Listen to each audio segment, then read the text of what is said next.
Sorry, I was on mute. Yeah, good evening, everyone. Thank you for coming back for another episode of the Glimmer cast. This is Rhea, your host, and obviously you know that because you're on my channel. But yeah, I have two special guests here, BlindedBraille and ChillMonger. What's up, y'all? How are you doing? Hey, doing good. What's up? I'm good. Awesome. Yeah, thank you for joining me for this super great discussion I've been eager to have for like the past week. So yeah, Pokemon Legends Arceus has been out for about 7 days or so to the mainstream public, and we've all been playing it off and on throughout the week. And I wanted to gather as many people as I could to talk about the game and give us some first impressions and kind of deep dive into some initial thoughts around it. But yeah, I want to Mhm. go ahead and jump over to Blinded. Yeah, tell us about your history of Pokemon and what are your particular like call outs around this game that you really enjoy so far. Yeah, so I've been always a kid playing Pokemon. I'm pretty young. I'm like 21, so I grew up with the franchise. I played every single one except Ultra Sun and Moon. That was where I kind of fell off, but then I came back. But it's always been a franchise that has a special place just because I really like some of the mechanics, and the whole dynamic of catching and bonding with Pokemon. It sounds weird, but I really enjoy it. It's a fun gameplay loop, and I think that's one of the highlights of this game is the fact that the catching is better than it used to be because it's all action based, right? So you're kind of going out on your own and quickly catching them, and it doesn't feel like a chore like it used to. So that's one of like the big highlights and why I'm so addicted to it so far. Yeah, no, the catching aspect is definitely one of my favorite aspects too. That I'm hoping we could chat more about and kind of talk about some pros and cons of it. Because I'm sure there are different ways that we've each been experiencing the game and things that we enjoy about it or focus our time on when we play it. But yeah, go ahead Mhm. and jumping over to ChillMonger. What's your history with the Pokemon franchise and some things that you particularly enjoy or dislike about the game so far? I've been playing it since the Game Boy. I played most Pokemon games, but I've been upset with this recent Game Freak, I guess the rush to the holiday season unfinished games, for my opinion. I feel like they're unfinished and bad. And they did this, yeah, Ultra Sun and Moon felt like what we should have gotten compared to Sun and Moon. It was a little bit different, a little bit better, and they cared more. Uh, I recognize that this game is like the first ever Pokemon game. It's the one where you can carry them with you, throw them out, and have battles happen in front of you without the whole loading screen stuff that was uh, from a bygone era. Like that stuff is something that should be only acceptable in handheld. But well, Nintendo Switch is kind of handheld. But you know what I'm trying to say. This is supposed to be the console that you dock and it also is a handheld. So I feel like they've made so many advancements here that we probably should have gotten Sword and Shield. I know that sounds very complaining, but I'm in favor of the ideas that spawned before this game was made. Yeah, no, the fact that a lot of the features you called out are finally being implemented into the game, it's pretty much what a lot of critics of the Pokemon franchise have been asking for like the past like 10 years.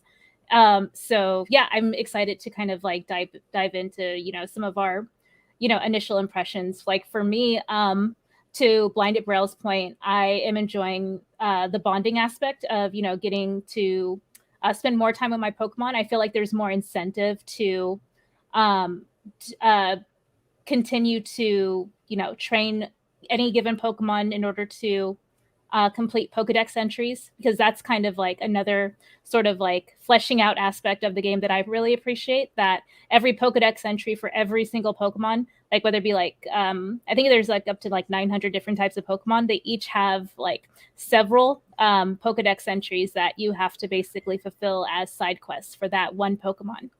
And that's on top of like evolving them or feeding them, using specific types of moves. There's also Watching them use Gust on you, like that's a thing for Zubat. It has to use Gust on you, and you have to just wait and sit there. It's weird. oh yeah, I Mhm. didn't even catch that one yet. Like that requirement for the Pokedex, and having to like the move requirements and catching two different forms of a Pokemon, whether it be like a large one or a small one. That's also an aspect too. There's different sizes of these various Pokemon within the game too that you can actually see within the game, like a big Zubat versus like a smaller Zubat. Like there's actually like, you know, a size discrepancy between the Pokemon out in the wild. So yeah, those are like some of the things like off the top of my head that I really like. There's more than just those, though. There's like even a shiny Pokemon, you can see it in the overworld, and they'll let you know that this is a shiny Pokemon. If you miss a shiny Pokemon, that's on you. There's no excuses for that one. Yeah, no, I don't think I've yet encountered shinies yet. Have you actually like ran into one so far? No, but I saw it on YouTube, so it's true. Oh yeah, and what is it like? Is it called raids or is it called outbreaks? Outbreaks, I think that's what it's called. I actually only have seen 2 so far. There was a Pichu outbreak, randomly enough, and it lasted for a couple days, and I didn't encounter any shinies in that in any of the batches that I, you know, encountered in the outbreak. But I thought that was really fun because it also helped me complete the Pokedex entry for Pichu, and anytime you encounter the outbreak, there's also like in your surroundings, there's like various items that respawn, like whether it be like I forget what they're called, like gemstones or something that emerges from the ground for you to be able to break and gather materials from, so you can build or construct your own Pokedolls, or not Pokedolls, but also like Pokeballs. You can gather medicinal herbs and other stuff like that to craft your own medicine for like potions and stuff like that. Berry gathering is also really fun. One of my complaints, like in the past Pokemon games, is that a lot of berries are oftentimes hard to come by, and you actually spend a lot of time having to like harvest them and go back and water them, and then remember where they're located and go back and gather them. So yeah, that aspect of berries just, you know, spawning on their own, and there's also like multiple berries available in the trees is also really cool. And you use those to create medicine as well, if not just use those as like medicine too. Yeah, the collectible stuff, and they're called tumblestones. It took me a while to figure out how those work, but those are awesome. But the collecting thing, going around and having something useful, because you're gonna need these berries to be potions. You're gonna need these tumblestones and what's it called? Apricots? Oh, the things to make the Pokeballs, right? To make the Pokeball. So there's always going to be a collecting aspect. You remember Sun and Moon, how there were like 100 Zygarde cells? I like that. I think there was also stickers in the next game, and it's sort of same deal. It's like something to do, a mini game during the long game, and it feels like you're progressing somewhere as the story goes along. And yeah, collecting. I'll just be on my weird deer, riding like a Banta, riding the Hisui region, trying to pick things because I might need it for later. And I'm way over bagged. Like I have, how many do I have right now? I got 107 of them currently right now, if it focuses. Yes, I break all of the tumblestones. Is that what they're called? Yeah, those things on in the landscape that you gather those materials from. So yeah, I constantly break those open. And fun fact, if you didn't already know, that's where a lot of evolution stones are hidden as well. Oh, you look like you're about to say something. No, I'm blurry and I'm trying to unblur myself. Nice. Blinded, yeah, any thoughts around like, you know, material gathering and just crafting and stuff like that? Yeah, I think it's probably one of the better parts. I mean, the whole point of the game is to collect, right? So it's kind of like when you're on the journey looking for Pokemon, because there's a lot of times where, especially in the first area, I was there for like 20 hours before I moved on, because I was just like trying to find you know, certain spawns and, you know, get all my materials so I can move on, right? And I think even though I know a lot of people have some criticisms of it being bland, it's kind of like, for me, it's not that bland because I'm so involved with the Pokemon and collecting, where it doesn't really bother me that much, right?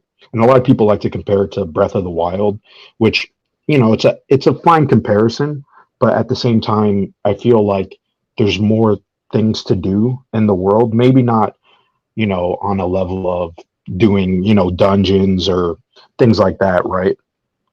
But you're still involved, right? You're still trying to collect and seek out certain Pokemon. Like, for example, Eevee doesn't, it spawns in a certain area, so you got to keep going back just to catch it, right? Especially if you want, because I want like all of them, right? So it's just like every time I'm like there, going back to sleep, waking up, trying to get it. And sometimes, I get a alpha variant, or, sometimes I do find a shiny, which is very kind of funny that, that wasn't something I ran upon in the original game, right? Because I didn't invest too deeply into it. But like, those are the parts that I really like that stand out for me.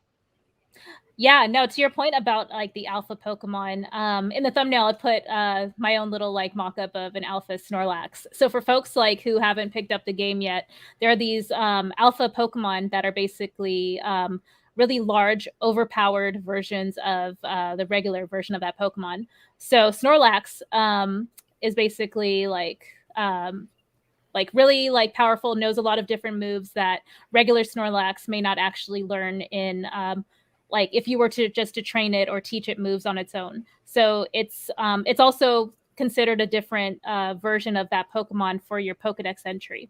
So if you were to capture that version of Snorlax, it would count towards the sort of like subquests for each individual Pokemon that are attached to completing their Pokedex, which I found really interesting. Like I've captured Alpha Lopunny, Alpha Rapidash, Alpha Snorlax, Alpha Alakazam.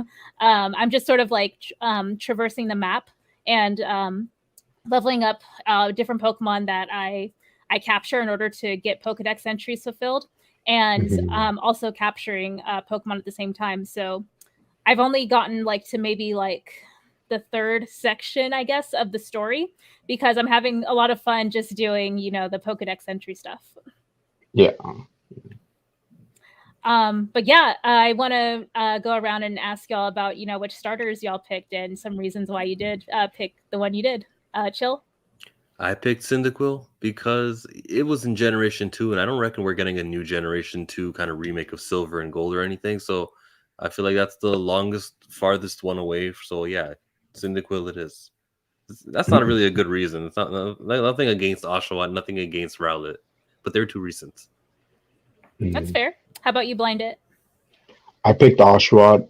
That's my favorite from Gen 5, Black and White. I just really, because I spoiled myself, so I had to look up their final evolutions. And to me, even though he looked very similar, I just liked his look. Like, I always liked his look. And, I had a huge attachment because I played so much of Black and White and Black and White 2. And I can't believe it's crazy, but it is what it is. So it's just more nostalgia for me of why I picked him. Nothing against Cyndaquil.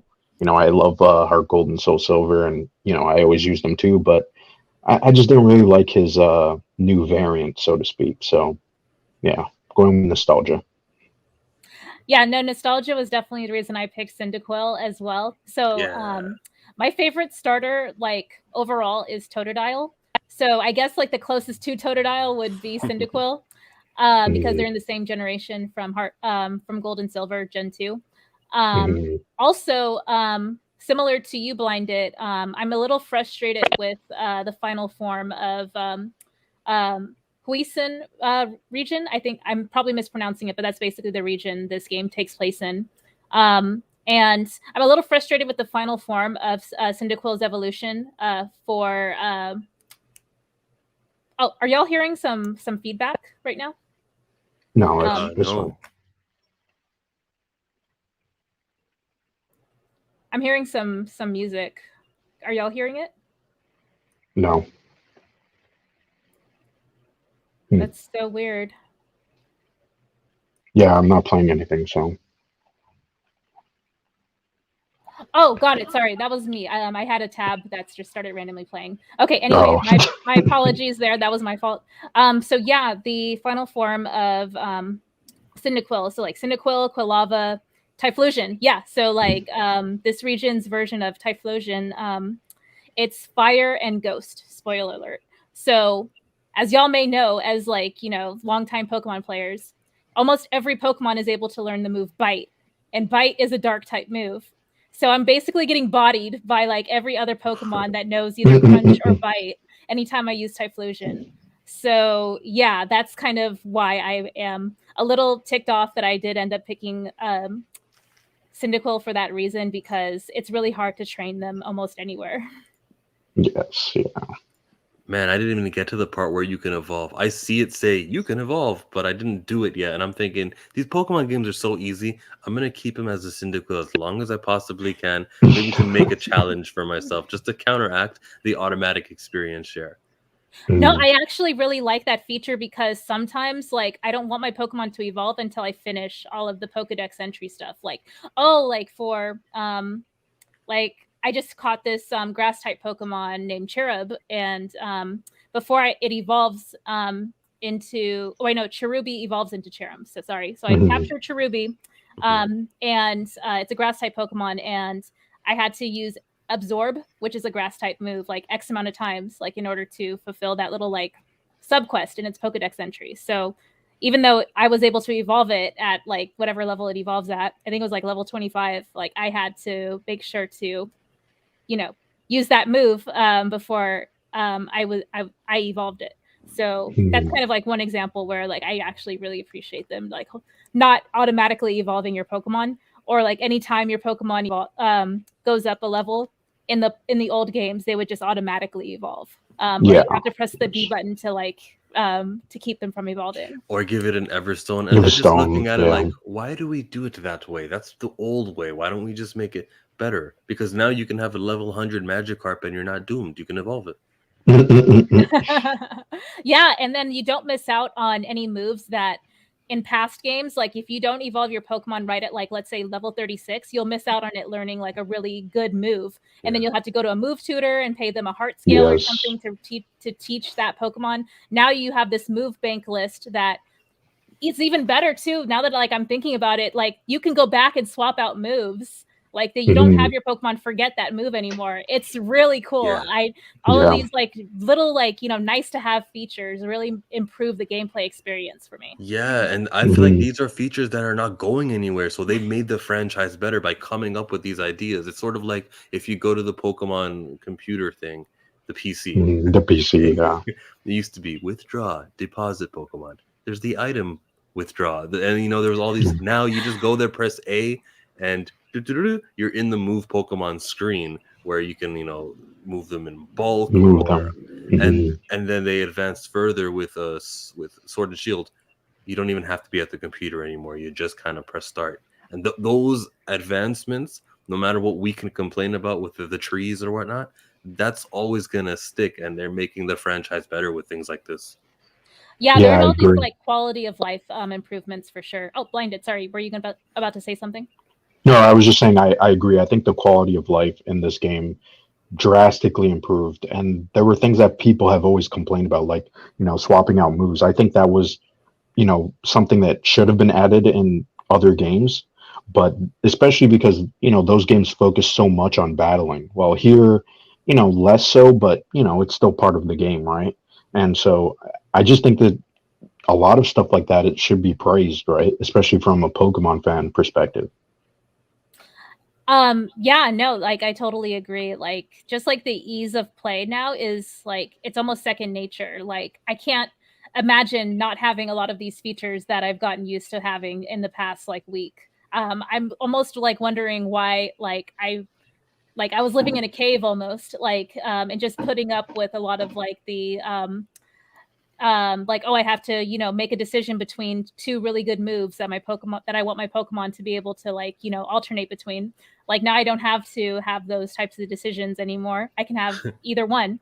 Or I have to constantly remember not to evolve this Pokemon for whatever reason because I want to evolve them into something else. Like if my Eevee wanted to evolve into Espeon in the daytime, but I wanted them to evolve into Umbreon in the nighttime, I can have that option to hold off until the nighttime automatically. Yes, yeah. That was useful, yeah. You don't have to use Thief on a love disc so you can get a heart scale for the move tutor now. Oh, yes. So much redundant items. Yeah, no, I love the the fact that every Pokemon I encounter gives me some type of item, whether it be like a berry or like a grit dust. Grit dust is another cool addition that I'm still not 100% sure like what it actually, you know, improves upon as far as like the Pokemon base stats. So basically for folks like who haven't played the game yet, grit dusts are something that improve the base level stats, whether it be attack, defense, special attack, HP, all those things attached to your Pokemon. But those things are also controlled by what's called a nature. So your Pokemon's nature, whether it be like docile or, you know, what other natures? Bashful. Yeah, all those like control like what stats are either really strong or are innately going to, you know, increase faster than the other stats or not as fast. I'm probably explaining this badly, but yeah, there's a way for you to because when you use the one that you used, docile, that's the one that none of the stats lift or are decreased. It's like yeah, that was a bad example. That was the one I could that one word that I could come up with for natures. But yeah, no, what I'm trying to say is that now you can actually manipulate your Pokemon's base stats outside of just, you know, hunting for a specific type of nature, because that would be something a lot of people who grind a lot in Pokemon would do, is just searching for the perfect Pokemon with the best nature and then starting to breed it, you know, and then like having all these eggs stored in your Pokebox and, you know, just using that as currency with like other people to like trade for Pokemon that you actually need. That's not an issue now. And it's like such a relief. It's all these things that like now that we're talking about it, it's like making my brain, you know, ramp up. I had to soft reset so that my Cyndaquil was modest nature with a high special attack. It took me like 20 resets. You want to call me a cheater for winning against the Pokemon League with Lucario? Yeah, but I'm not going to use as many full restores as you do. So no. They used Cynthia used just as many full restores in that round. You're imagining the amount of full restores she used compared to the amount of full restores you used. You got lucky because of Intimidate. It was Intimidate and Lucario's like high level of friendship and affinity towards me, because they missed or 2 attacks missed because Lucario dodged it for me because I'm such a great, you know, awesome trainer. And she's like, "Oh, my Riolu!" Like, you're thinking about it as a kid, like, what the hell's going on here? Like, I know, I just like my brain gets like scrambled whenever I try to like talk during streams. But yeah, anyway, back to Legends Arceus. So basically, I got it in modest nature because that's the way I am. Yeah. Is that one that focuses on special attack or regular attack? Special attack. Nice. Yeah. How about you, Blinded? Any like sort of like nature grinding or anything or base stat, you know, like manipulation stuff that you used to do in past games that you find yourself having an easier time with in this game? Not too much. I used to do like IV and EV hunting, but that was like hard gold and Soul Silver, so it's been a long time. I usually just try to play straight and get to like all the content and experience everything and see, you know, what they really put into the game. That's kind of like my main objective. And so because I heard that this game, you got to complete the Pokedex to get to the ending, I was just like, oh, damn, okay, this is going to be, you know, an interesting task. And so that's kind of the way that I'm approaching it, is just, if I'm going to grind, I'm grinding to really for the story and play the role of this character that's like a researcher. And, you know, that's why I haven't really been focusing on team building, is because I really want to take on that researcher role playing idea, which I actually didn't know that the game couldn't be completed unless you complete the Pokedex. So I actually haven't even gotten to the point in the game where I can ride the what is it, Windeer?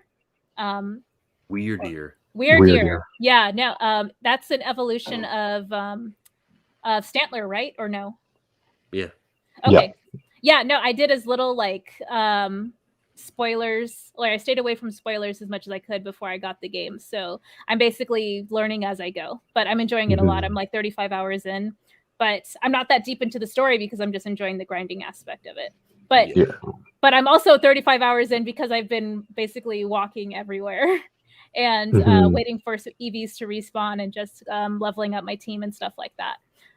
Yes. So even though this game is like really time consuming and like pretty much in real time, like when it takes like real time minutes to like get to point A to point B across the map, unless like I teleport back to like a base camp or something, which is really handy. Yeah. I haven't like felt like frustrated with that aspect. I actually felt like it was more immersive because of that. I don't know if y'all like, feel the same way, or if you have some feedback around, the real-time aspect of like traveling around the map. No, because they have the little fast travel feature, which solves my problems. Yeah, like it wasn't a too big of a concern because most of the time, there's a travel point for most of the big areas that you want to get to or start searching for Pokemon. So it wasn't it's not a big deal for me. Have y'all ran into, what is it called? They're these little like time warp things. I was told that they exist. I haven't like looked into them because again, I'm trying to avoid spoilers in the game. But yeah, have you encountered them? Anything you like interesting about them you want to call out? They are quite interesting because especially for catching and if you want certain items, I haven't dived too deeply into it just because, like I said, I'm just grinding and trying to complete the Pokedex. So I'm, mostly trying to, like right now I was farming for Chimchars, which is really hard, going out and like clearing Pokemon and then going to sleep and then seeing if they respawn. It does happen fairly quickly. So once you get past the first area, you'll start to encounter them. But they are a very interesting part of the game and they do help a lot. Especially if you want to evolve certain Pokemon, you're going to need to go in and, start grinding for those certain items that you're going to need, right? So, quick question. Have y'all picked up or played Brilliant Diamond and Shining Pearl? No, like I'm anti-Game Freak right now, so I just watched you play it. Yeah, no, it's definitely one of the more boring games that I feel like anyone could stream. Like the reason I say that is because it's a beat for beat remake of like Diamond and Pearl from the DS, just with like slightly up-resed graphics. But the reason I bring it up is because those warps that you were talking about, Blinded, they kind of remind me of the underground like cave aspect of Diamond and Pearl, at least like Shining Pearl and Brilliant Diamond, or is it Shining? Yeah, Shining Pearl, yes. Brilliant Diamond, yeah. So it's basically like another region of the map that you go and scour for Pokemon and material gather and stuff like that, and you can spend hours there. And you essentially like capture Pokemon there that you wouldn't be able to capture normally on the main map. So that's what I was imagining when you were describing the warp features in this game, because I have not yet encountered those. Yeah, it's very comparable because you're still able to find most Pokemon in the open world, but a lot of rare Pokemon will spawn there. So once you see it, you might as well, I'll go check it out to see what I can get, right? So yeah, totally. Let me see, what else are we missing here in the game? I did want to try and show some on-screen stuff for us, so I'll go ahead and add it to the stream. There we go.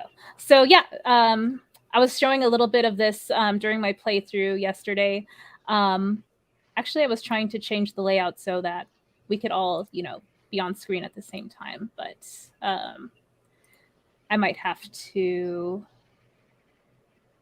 change a setting on my end. But anyway, I'll go ahead and go back to the solo layout here. So yeah, just for folks who didn't catch my stream yesterday, this is how the game looks. It's basically like an open world setting where the Pokemon are running around and you're able to encounter them by, like, let's say throwing your Pokeball of whatever Pokemon you want to battle them with, and you're able to move around in free space, which I really appreciate. Like this aspect that I think someone called out that I didn't even know. I noticed this from someone posting on Twitter. Like, if you want to run away from a battle, you legit just run away. This is me trying that out, like, for the first time, basically going out of bounds from the battle. And I feel like that's just such an intuitive, like, again, quality of life feature that just makes sense to have nowadays. Like, I can't imagine not having that anymore now that it's there, if that makes sense. Yes. Yeah. There's so much out of the box thinking that, you know, that the guys who made this game, what sold me, I guess, was directed by, and it was some unknown guy not named Junichi Masuda. And I go, oh, then if they've got that creative staff, I kind of enjoyed the expansion pack for Sword and Shield. What was it called? It was called, like, it was the one with Tundra Clown or something. No, yeah, I no, forgot. Yeah, but I liked that, and it was made by someone new, and I'm like, cool, get these fresh ideas in here. And shoot, yes, they executed. This game was so out of the norm, can't be understated. And so, yes, they're going to be doing things like running away from battle. Why don't they just run away? There you go. You guys remember the taco commercial? Like, yeah, just like mind blown right there. Yeah. Yeah, no, like, one of the things that I just remembered as well that I really like is, and it's kind of a double-edged sword, and it's fall damage. So fall damage, like, is a little frustrating for me because whenever I am making my way across the map and then I maybe jump too far off of a ledge, my character will encounter some damage that takes like a few seconds to, you know, recover from. On top of, you know, potentially being targeted by a Pokemon where if there's like a flashing red eye at the top of the screen, you know that a Pokemon is, like, you know, targeting you and will potentially attack you or target you with, like, a move remotely. Like, let's say like an electrified Pokemon, they can shoot like thunder blasts at you or like lightning blasts at you. So what I'm trying to say is that, like, a lot of these aspects, like off-screen damage coming from Pokemon that you don't realize you're being targeted by, or like, you know, a Zubat using Gust on you, like, you know, Chill was like mentioning too, like all these things that happen off screen that could like potentially like black you out or make you faint. Like, it's a little, it's really cool. Like, I'm glad, like, I'm not upset that it exists because I'm like, wow, that's actually really interesting. But I have, like, you know, like fallen to, like, you know, unfortunate, you know, like fainting circumstances and had to respawn back at like a camp because I wasn't paying attention to like being surrounded by like, Shinx.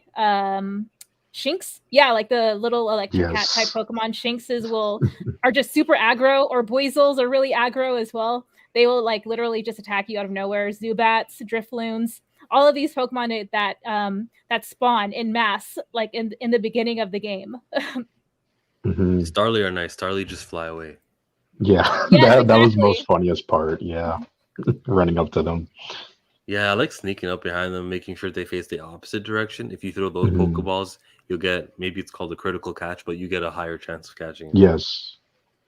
That's another fun feature that I really appreciate too, is completing tasks in the Pokedex also includes the different manners that you capture the Pokemon. So like if you're able to capture a Pokemon while it's sleeping, or capture a Pokemon while it's unaware, or stun them and then, you know, capture them. There are all these like different things that compel you to get the most out of your experience with that one given Pokemon, which I actually really appreciate, because a lot of times my time would be focused on like my main team and I would just capture other Pokemon just to complete the Pokedex. But after that, I basically forget all about them. But now I actually have to, you know, go out of my way to, you know, there's actually a interesting detail in the Pokedex where if you, I have to like pull it up, but there's actually like a little double arrow, and it actually gives you more points, right, to be completing the Pokedex. So like, let's say if it, you know, you have the double arrow on,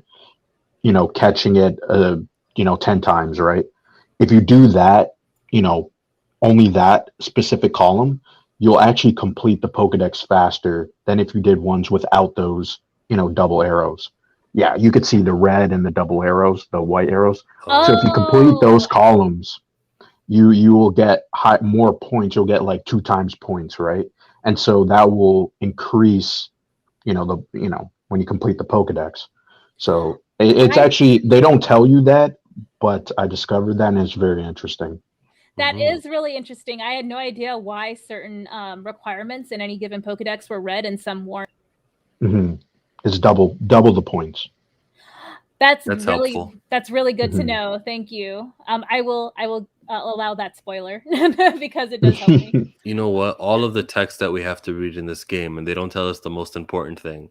They'll be like, Yes. we're really hungry. It's time to eat." And I'm looking at this game like, shoot, I'm just gonna start clicking A and spamming A. You know when something important happens? It's when the screen stops and there's actually like a huge ass text box there that Yes. says, "This is how you fight the cleaver. You have to throw it and duck with B," and they'll tell you stuff like that. Those I will read. But from now on, I'm just at the point where I'm gonna keep pressing A. This isn't the fault of, I guess, the developers. This is more so whoever the translation to English team is. I don't know, maybe the Mhm. Italian version of the game are much quicker and they don't have this problem and they can just kind of get to the point. But it feels like there's really some novelist in charge of translating this game so that I don't know, we're supposed to feel like, well, this is a world of Pokemon. It gets way too long at some points, and that's a problem with Ultra Sun and Moon, especially. But yeah, this is continued since Pokemon started. Mhm. I think a lot of the on-screen prompts and text and stuff, like it might have came off as like, oh, this clearly means that you get double the points because there's 2 red arrows here in the Pokedex entry. And I'm like, no, that's not clear at all. That's not user friendly. You're making a huge assumption. X2. That's how you do it. Yeah, no. I also really like the that the Pokemon who aren't super aggro, you can just kind of see them, you know, like wandering around, you know, like enjoying, you know, the open air and like space and stuff. Like, I find myself spending a lot of time in like the Horseshoe Plain area where Eevee spawns, not just because I'm hunting Eevees, but also because there's a lot of Ponyta, and that's also where Alpha Rapidash, you know, spawns too. So just talking about like the emotionally like fulfilling aspect of this game outside of, you know, bonding with your Pokemon and achieving the subquests and things like that, which we'll get into too, like the subquests from the human characters in this game. But just like the music and, you know, the atmosphere of the game too. I love like actually playing this game in handheld with the volume turned up because the music is so good. Yeah, me too. Yeah. Yes, it is. I love the Jubilee or Jubilife village theme. I posted like a little meme that I made on Twitter about it. It's such a great theme. I love it. And I don't want to spoil it, but it does do something very interesting in the game later on. But you'll see. Yeah, you have to pay attention and it'll do something interesting. You mean as you theme, progress. The theme changes like over time? Yes. Is that what you mean? Yes. Oh, okay. It changes to sound like the city and the Diamond and Pearl, what it will eventually become. So I thought that was a little nice touch, but a bit spoilery. We don't deserve that. That's great. No, that's like such a nice touch. I was trying to think like what era would this game be taking place in? Is this like pre-industrialization or like the early 1900s, or do y'all think it's like probably a little later than that, or if not earlier? I don't know enough about Japan. It's very weird. They kind of mix because when you go to the village, they have that, you know, the building, right?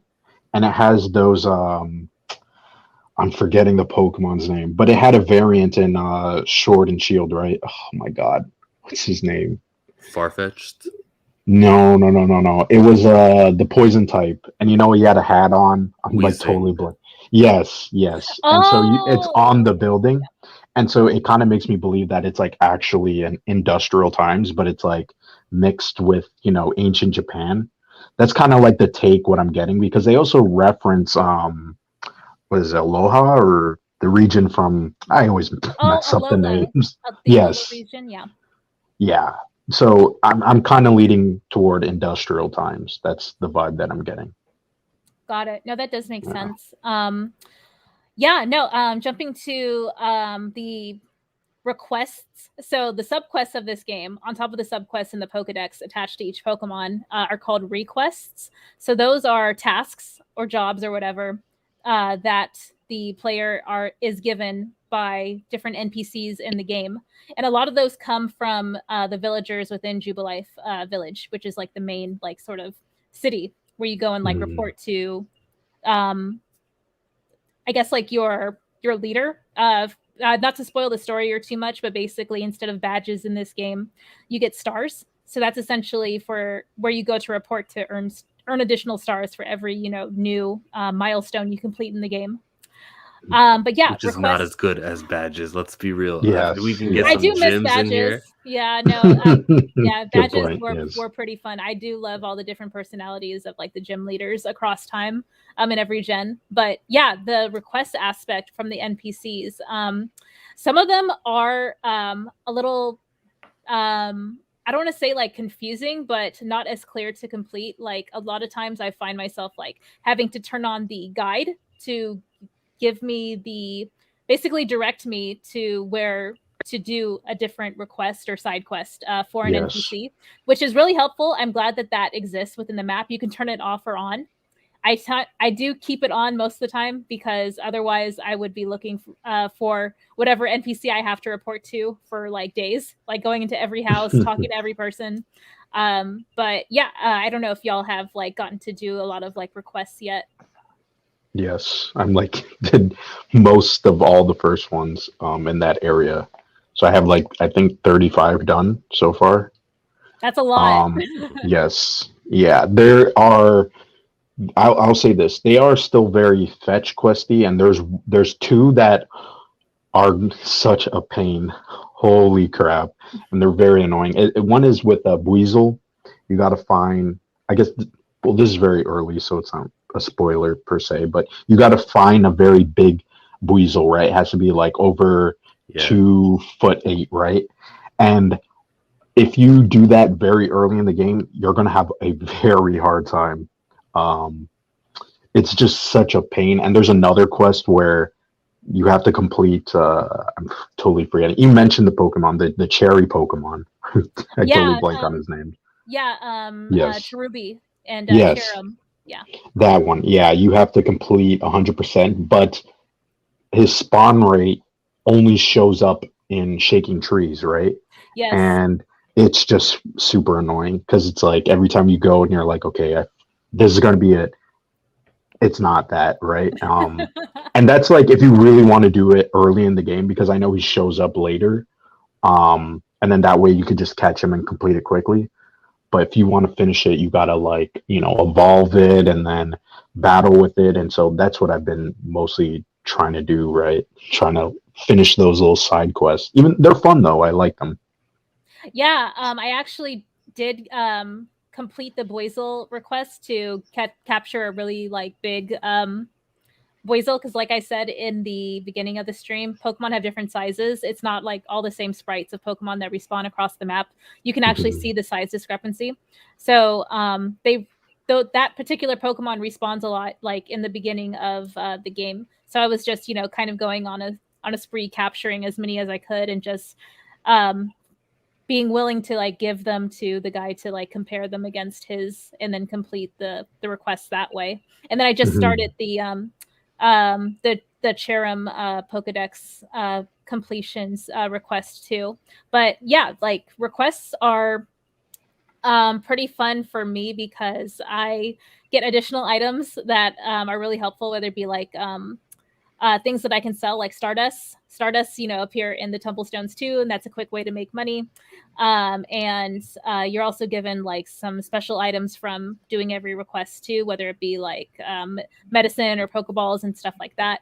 So yeah, that's just kind of another way to just sort of like kill time in the game on top of, fulfilling the Pokedex too. Yeah. Catching alpha Pokemons earns you a lot of money. That's also a tip that a lot of people need to jump on because it's super useful. I'm terrified of alphas because that Snorlax hyper beamed me at the beginning, and I said, we're not doing this. Maybe I could go challenge one now. Yeah, it helps. It helps a lot. Yeah, I've been going back and kind of grinding with alpha Pokemon. So they are also a really cool way to, like boost up my team or like whatever given Pokemon I'm trying to, train in order to complete any given Pokedex entry. Yeah, and also fun fact, like anytime you use a Pokemon to like head bash a tree or to break a tumblestone, they also earn experience points. So it's not that much, like just for like one like action of like breaking a stone or headbutting a tree. But the more you do it, because these trees are everywhere and the tumblestones are everywhere, you eventually start to level up. Like especially if you're like grinding a Pokemon that you just captured at like a really low level. So I've been doing that a lot too. It's like in Pokemon Go when you face a Team Rocket grunt, you still get a little bit of Stardust there, even though you're not catching a Pokemon. They're like, okay, if you're going to spend that much time working on the game, we will reward you with Stardust. Mhm. I've actually never really played Pokemon Go. So like in your experience, have they like integrated like a lot of features from Pokemon Go into this game? It's really just the catching right away, but nothing else. Yeah, yes. Blind, did you play it too? Yes, I was a little too addicted to that game. So I had Have to you ever stop. paid money on it? I've never paid money. No, I haven't paid. I would just grind. Yeah, it was a pain in the ass. No, that's awesome. Yeah, let me see. I'm sure there's other things too that I'm forgetting. I'm gonna go ahead and add it back to the stream. So yeah, we talked about the Pokedex entries, and we talked about the open world aspect, being able to run away from Pokemon. I'll see if Mega Lopunny respond yet. Oh, I love doing this, by the way. This is like such a Yes. Ocarina of Time thing where like across Hyrule Field, I would just just Mhm. somersault with Link to travel faster. You know what else is But yeah. nice? We keep on giving the quality of life improvements credit. The way you can just press X and you'll change to another Pokemon on your screen. Like the screen Yes. layout is Oh freaking yes. amazing. LR. There used to be dual purposes for buttons like the A. You didn't really always have to click A. There was other buttons. Like I think L would have also been A if you played Sword and Shield. Now everything has a purpose because they really tried to utilize every single bit of your controller. This is Mhm. another great Oh, aspect that that I just too. really loved, to just have all my Pokemon just like sitting, just like there. Look at And that. I Yes.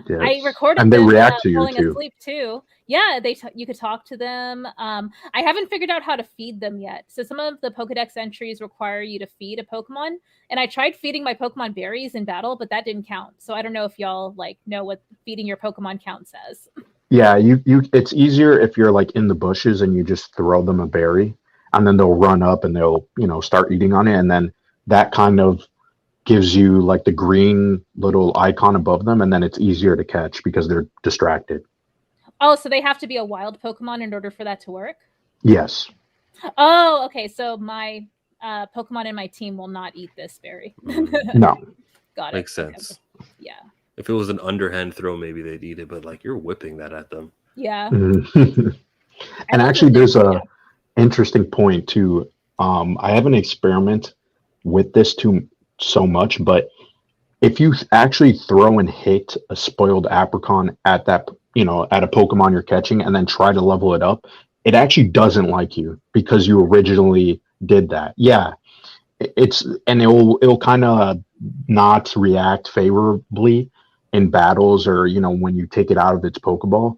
And it's very subtle, but I thought that was so interesting because, we never actually seen something like that. Like you kind of do something dirty to catch a Pokemon and then it hates you as a result. I just think that's like a really cute detail. It's really cool. Like, so yeah. Rhea would never do that. She needs Pokemon to love her to win her battles. Yes. Yeah, I need their friendship to dodge moves and to Yes. like retain 1 HP to withstand getting a one hit KO. Oh yes. Yeah, I mean, those have definitely like nerfed Pokemon for some players who grew up, playing Red and Blue, which is like unforgiving compared to, the way Pokemon plays now. But yeah, one thing I did want to call out too, like to Blinded's point about Pokemon responding to you doing shitty things to them. So I had a Munchlax. Munchlax is a pre-evolved form of Snorlax, and it was really happy. Like you have to improve its happiness level in order to evolve it into Snorlax while you're leveling it up. And I fed it this like bitter HP restorative medicine. I forget what it's called. It's basically like a potion, but it's made from like other materials that are bitter, like I said. And in the description, it says if you feed this to your Pokemon, they'll become like, like less friendly toward you. So once I fed that to Munchlax, I immediately lost the ability to evolve it until I leveled it up again. So that's like another interesting feature that exists in this game too. Yes. Yeah. But yeah, let me see. I know we only scratched the surface, but again, this is just like an impression stream, so I don't want to exhaust too many of the talking points. But yeah, any other cool details that y'all wanted to discuss or, you know, call out as far as the game and what you've experienced so far? I'd say I'd recommend the game. That's how I'd put it. Like, this is something you got to try, especially if you're an old, hardened Pokemon fan. It's worth getting into, and if it is not perfect, it's not 9 out of 10 either. It's like it's either an 8, a 7, a 6. It's somewhere in that range. But it's because it's so innovative, you have to give it a shot. There is one detail that I wanted to highlight that I like lore wise, is a lot of the characters that you find in this game are ancestors to characters throughout the Pokemon games, right? Which is very interesting. Yes, if you look, some of them you can recognize, and there's videos out there comparing them, but it is very interesting, and there's some cameos too that I really like. So I thought that was a really cute detail. Yeah, no, for folks who played Diamond and Pearl, the antagonists in the game are Team Galactic, and that's essentially the group that your character is a part of. So I thought that was interesting too, that originally Team Galactic was not, you know, like this super like, oh, it looks like I'm being targeted by a Starvia, so I should probably get out of there. Yeah, no, just like learning about the origins of the different like villain groups is actually pretty interesting. Like a little bit of a spoiler, there are, you know, the creators of the group, like, and the theme within Diamond and Pearl, like, you know, space versus like time, like things like that. Like, yeah, that argument also happens in this game too. So yeah, like for folks who like don't pay attention too much to this story, it might not, you know, be that interesting, but I actually, you know, do appreciate that aspect a little bit, that the lore for the Pokemon games that I, you know, have a history with, like, you know, there's like a pre-lore before that, you know, so yeah. It's rewarding. Yeah, yes. Totally. But yeah, no, I think this is a great convo to talk about our initial impressions on the game so far. And I appreciate y'all coming on to chat with me about it. And yeah, I guess like while we're wrapping up, I want to toss it over to Blinded to give any last thoughts on the conversation or anything that you're looking forward to in your experience in the game as you continue to play it. Yeah, I really enjoying the game. I'll probably put, you know, hundreds of hours in, which is very shocking because I haven't done that since like Black and White 2, right? So I'm interested to see, you know, build my team, what's going on in the game, explore different things. And I agree with ChillMonger's point that it is something that you have to play and experience as a fan of this series. And I think it's such a great foundation that they build on, that like, it's kind of like, I keep going back to Breath of the Wild, even though there's very different things. I think in general, if you look at this game, it's similar to that one where it has a foundation. There's flaws, sure, but a sequel will blow it out of the water. And so that's why I'm like, oh my God, like if they had a Unova Legends game, ooh, I would buy that instantly. I would have to hunt down some people to get that early, because that would be an amazing game to see what they do and what they can build on, gyms or just like, oh my God, so many possibilities. And I'm really excited for this franchise, which I wasn't saying like in the last couple of years, right? So a lot of potential.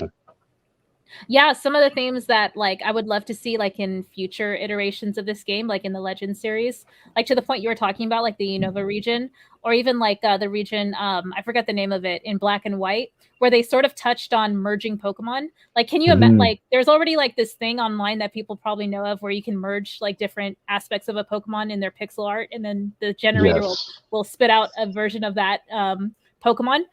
I want to see that in the game, actually, because they did that with the legendaries. Yes, exactly. Which was kind of like a moral like gray area discussion, which I actually really like because Pokemon does, ask the hard questions if you actually pay attention to the story.